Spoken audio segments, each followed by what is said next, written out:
Good morning, Bucknutters. It is Monday, March 8th, 2021. I am Dave Biddle, and I am flying solo today. A lot to get into. I'm going to get into expectations for the 2021 Buckeye football team to start off the show. I'm going to look at the schedule, and we'll end the show talking a little Ohio State basketball. Don't worry, if you don't like Ohio State basketball, as usual, I will warn you when I'm getting ready to speak about the Buckeye basketball team. But let's start with football. This schedule is very interesting this year. At Minnesota to start off the season. Then you get the marquee out-of-conference game, Oregon at the Horseshoe. We didn't get the game at Oregon this past season, but we get the Ducks at the Horseshoe this year. And then Tulsa the following week. Tulsa's a decent team. Tulsa's coming here to Columbus. And then Akron the following week, Saturday, September 25th. That'll wrap up the non-conference slate. But I like starting with the Big Ten game, especially against a good Big Ten team. That'll be tough. Maybe be careful what we wish for here. The Buckeyes are going to win that game, but Minnesota is a good team. I think if that game was maybe hidden in the schedule a little bit, it could be kind of a trap game. But first game of the season, Thursday night, when all eyes are going to be on the Buckeyes, they're going to be up for that game. It wouldn't even matter who they're playing in the opener. You're going to get up for that season opener. Even in 2015, when they kind of sleepwalked through the entire season until Michigan State woke them up, they at least got up for the Virginia Tech game to start that season, the 2015 season, which was the all-star roster that they never played like it until really, the Virginia Tech game they did to start the season. And then after Michigan State woke them up, they went up and blasted Michigan 42-13 at the Big House in Harbaugh's first year. That game, I think Ohio State was favored by like 1 or something like that, and they went up and crushed Michigan 42-13. So that's an interesting opener at Minnesota. That's going to be, Minnesota's bringing a lot of guys back. They have Tanner Morgan coming back, their quarterback. They have Ibrahim, the running back. He was all Big Ten. He's coming back. They got a lot of guys coming back. So I think Minnesota is going to be a very good team, probably the second best team in the Big Ten West. So that's going to be a fun game.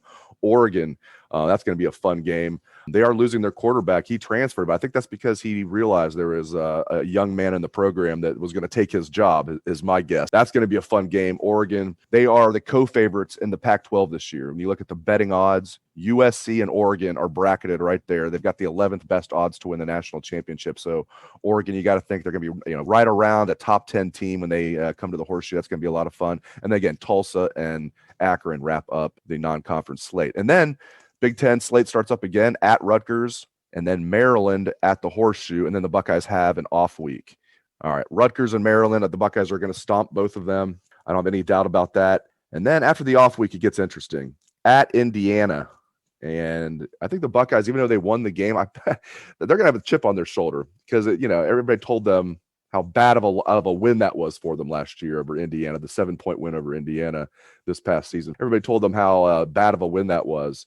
And I might have been one of the people saying that, actually. So I'm sure they're going to be ready for the Hoosiers. Again, though, that's not going to be an easy game. Indiana, I was wrong about Tom Allen. I thought Tom Allen was going to be way over his head as a Big Ten head coach. I thought he was going to be the latest Indiana head coach to flame out. I don't think Kevin Wilson flamed out. I think Kevin Wilson did a good job over there overall, but he had some minor issues, I would call them, with administration that just kind of kept adding up, and just personality differences. And there were some allegations that were, I'm not sure if they were ever, really, if they were unfounded or if they were ever proven to be true or false. But most of it was minor stuff with Kevin Wilson. But I thought overall he did a good job. But that's been a graveyard of coaches over there. Guys like Jerry DiNardo and Cam Cameron. I really thought Tom Allen was going to be next in line. No, I was wrong. Tom Allen's a good coach there. That's going to be an interesting game. Following week, Penn State at the Horseshoe.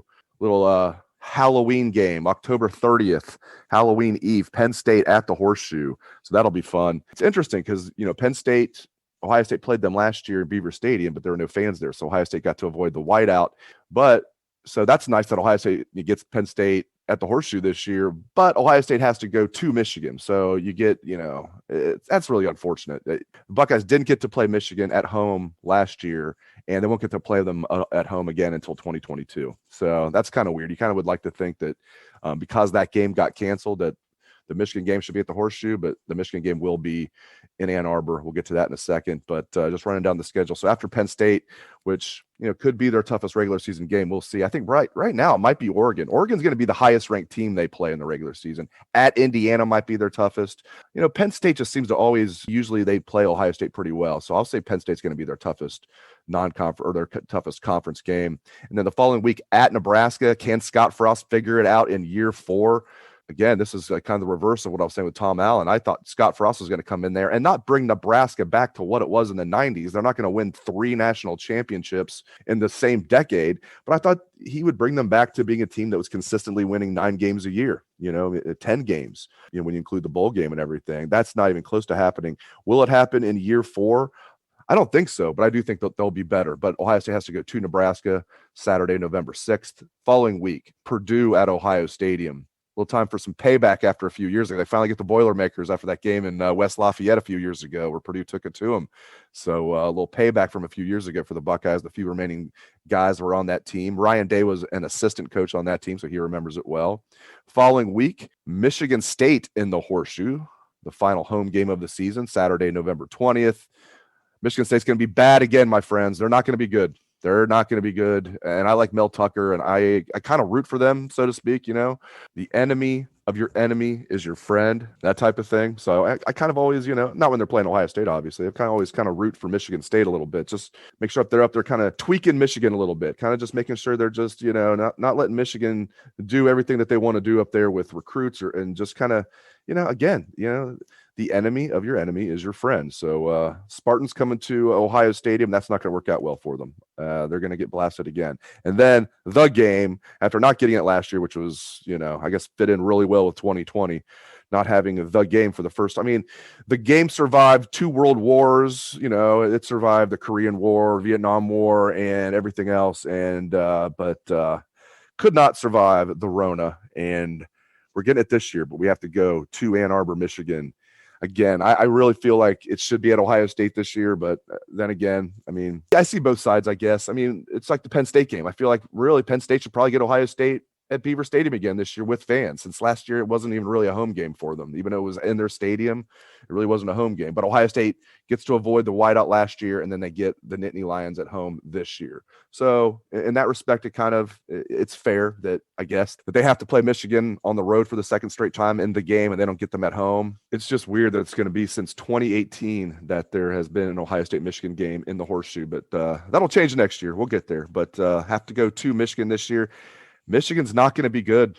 They're not going to be as bad as Michigan State, but they're not going to be good. And I know Michigan State beat Michigan last year, but still, I still think Michigan has a better roster. But it's a depleted roster. It's not even up to their standards what it's been the last few years. They've lost a lot of guys. Their offensive line's going to be depleted. They have an O-line coach that's never coached an O-line. He played O-line, but he's never coached the O-line. They have a quarterbacks coach that's never been a quarterbacks coach before. They don't even know who their quarterback's going to be. I don't see their defense being very good. They have a first-time defensive coordinator and first-time co-defensive coordinator. They've never called a defense before, and they've lost a lot of guys off that defense, even guys I thought would be good that I didn't even think were thinking about turning pro, like Cam McGrone, linebacker. He turned pro. Ambry Thomas sat out the season last year. He's gone. Daxton Hill is good. I like him. He's like the one defensive guy that Michigan has that I think could start for Ohio State, or at least, be a co-starter maybe with Josh Proctor. They don't have anybody else in their defense that would start for Ohio State. And Ohio State's defense, as we all know, left a lot to be desired last year, but they're talented. And I think they're going to turn it around big time this year. I'll get to that in a little bit, but Michigan's not going to be very good. So I wanted to go through the schedule there. I find the schedule very intriguing. I really like this 2021 schedule. It has good crossover games with the West Division, and you get, especially with the opener at Minnesota. And I love having the marquee non-conference game with Oregon, who, even though I said that they're bracketed with USC as the favorites in the Pac-12, I think Oregon's going to be better than USC. And I won't be surprised if Arizona State is better than USC. I think Arizona State's kind of a wild card out there in the Pac-12, but I digress. Our expectations for this team, I think the offense is going to be just as good. And that might be crazy to say when you're losing Justin Fields, who's going to go down in the conversation as the best quarterback to come through Ohio State. Is he the best? I don't know. But, if we analyze it, you can make a very strong argument for him. I might still put Troy Smith ahead of him based on everything that Troy did. Troy was beating really, really good Michigan teams, and he stepped up big in those games. And yeah, it didn't end well with Troy Smith, but winning the Heisman Trophy and everything he accomplished, I might give the edge to him, but you can definitely make an argument for Justin Fields, and he'll be the highest Buckeye quarterback drafted since Art Schlichter for sure. And I think he'll be a top 5 pick. I'm not buying this nonsense. He's going to even drop to 7th. I know the Detroit Lions would love it if he dropped to 7th, but I think he's going to be a top 5 pick. But I think the offense is going to be just as good because you have Ryan Day running it. You have enough guys coming back, including what could be the best wide receiving core in the country. I still can't believe Chris Olave came back, but he did. Chris Olave, Garrett Wilson, and I think a lot of the young guys are going to step up this year. Guys like Jackson Smith and Jigba, G. Scott, Julian Fleming. We saw what Jamison Williams can do. This is probably the best wide receiving core I can remember at Ohio State. When you look at the talent, the depth, and they're just going to get better. I mean, Garrett Wilson hasn't hit his ceiling yet.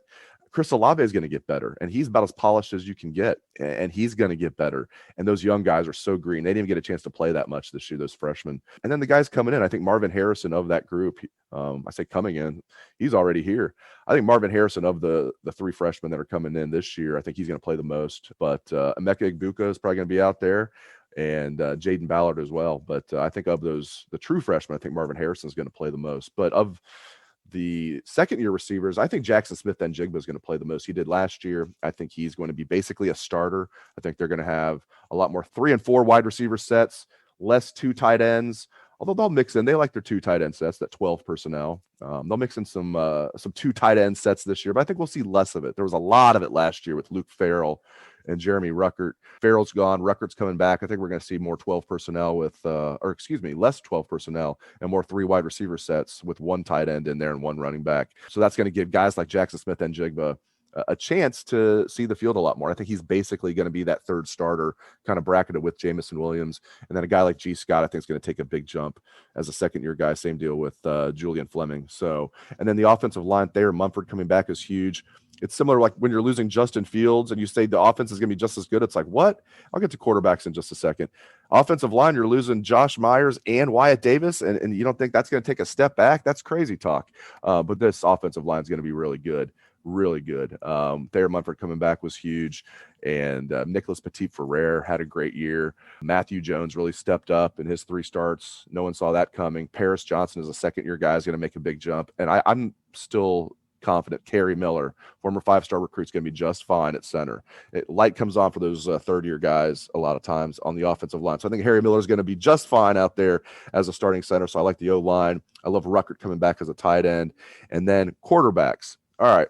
Here's the deal with quarterbacks. I think it's going to be C.J. Stroud. You guys have heard me say that on the show, but I love the competition. I mean, is there a chance all 3 of those guys could flop and they don't have a good option at quarterback this year? I suppose it's possible. It's highly unlikely that all 3 of those guys are going to flop. One of those guys is going to be not just a competent starter, but a good starter right away this year. I'm talking about C.J. Stroud, talking about Jack Miller, and Kyle McCord. Kyle McCord is already here. He's one of the many early enrollees. They have 15 early enrollees that are going to go through spring ball. They've been going through Coach Mick's winter conditioning, and one of those guys is going to be a good quarterback this year for the Buckeyes. I think it's going to be C.J. Stroud, but one of those guys, I'm confident, especially working with Ryan Day and just their pedigree coming in. I think it's going to be C.J. Stroud, and I have people that I trust telling me it's going to be C.J. Stroud, but we shall see. It's going to be a good competition. And then at running back, it's similar to what I was saying at quarterback. They have 6 guys going for the job. I'm confident 2 of those guys are going to step up at least. And if I had to guess right now, I think Master T is going to get first crack of the job, and I think he's going to do well overall. I think we know what he is. But, he definitely has, a relatively low ceiling. But he's got a pretty high floor, though, too. I think, he can get in there and he can be a bruiser, and I think he's going to be better this year, 18 months removed from that Achilles than he was this past year. And he was very effective at times this past season. But I do think Travion Henderson eventually is going to be the guy, or Mayan Williams. I do think by mid-season, those are going to be the 2 main guys. And Master Teague's still going to be involved, but there's going to be injuries. Things that we don't foresee coming are going to happen. So they're going to need all of them, perhaps. Evan Pryor is a guy we're probably not talking about enough. Marcus Crowley, if he's healthy, he's going to be in the mix. Steele Chambers, if he can hold on to the ball, he's going to be in the mix. He's a talented kid. He just needs to hold on to the ball from what we've been told. So there you go. There's the offense. Defense. my goodness, it needs to improve exponentially. It can't just improve. They were 56th in the country in total defense last year. That has to get way better. They need to be top 20. I think they can get there. They were the number one total defense in the country in 2019, and they fall to the 50s in total defense in 2020. They need to be top 20, and I think they can get there with, I think Kerry Combs, I like bringing Paul Rhodes in as a defensive analyst. I think Kerry Combs, I think he's going to get this figured out, and they've got plenty of talent on this defense. When you look at the pedigree of the recruits, tons of 4-star guys on this defense, and some 5 stars. But tons of 4-star guys on this defense. I think they're going to step up. Now, they were very good against the run last year. They were 6th best in the country against the run. As we all know, though, they were 6th worst in the country against the pass. Unacceptable. Even with all the excuses you could make, unacceptable. They have to get way better, and I think they will. I mean, Haskell Garrett coming back is huge at defensive tackle, especially when you're losing Togiai, who left early. I think Tyreek Smith's going to be huge as a senior at defensive end, and they've got plenty of guys that are competing to start opposite him. I'll give Zach Harrison the edge, but, man, he needs to wake up, and whatever happened last year, that can't happen again. He needs to step up, and I think he will. But they have good depth there. With even losing Coop, they got good depth there with Tyler Friday and Javonte Jean-Baptiste, and then true freshman Jack Sawyer, who's already enrolled. So I like what they have going on there on the defensive line. As usual, they need a one-tech D-tackle to step up. I think that's going to be Jerron Cage, but they'll rotate guys in there. Antoine Jackson will play in there. Teron Vincent, even though he's more of a 3-tech. Haskell Garrett's going to be out there as much as possible as 3-tech. So, but they have some guys that they can mix in there. Maybe the true freshman, can play in there as well. Tyleek Williams and Mike Hall. Now, Mike's not here yet, but I think he's going to be a tremendous player. True freshman Mike Hall, I think he's going to be really, really good. Linebacker, I'm confident they're going to get 3 starters to step up there. A lot of guys competing for jobs there. When you look at Taraja Mitchell, Dallas Gant, Kayvon Pope, Craig Young. I think Craig Young right now, I'd pick him to beat out Kayvon Pope for a starting job. But I think those other 2 guys I mentioned, Dallas Gant and Taraja Mitchell, are going to start. But they've got other guys, Cody Simon and Mitchell Melton. They're going to be competing for jobs. Reed Carrico as a true freshman. Tommy Eichenberg as now a 3rd-year guy. So they got a lot of guys at linebacker. And then defensive back, that's where they really need to step up. Sevyn Banks, I think, is going to have a big year as a senior corner. We'll see what happens behind him, though. Cam Brown coming off that Achilles. They're going to need some young guys to step up. I mean, hopefully Cam Brown's going to be fine, but I think you need to have the assumption that just to cover your bases that maybe he won't be. You don't want to put all your eggs in the basket of a guy coming off an Achilles injury, in my opinion, especially at a position like corner. Now, athletes are coming back from Achilles much better than they used to, so that's good news, and Ohio State has an excellent medical staff, but that's still a concern. So guys like Legend Cavazos, Ryan Watts, they need to step up as second-year guys. They've got true freshmen that won't be here until a couple of true freshmen that are high on that won't be here until June, with Ja'Kalen Johnson and Jordan Hancock, highly rated true freshman corners, but they won't be here until June. The one early enrollee that they have is Denzel Burke.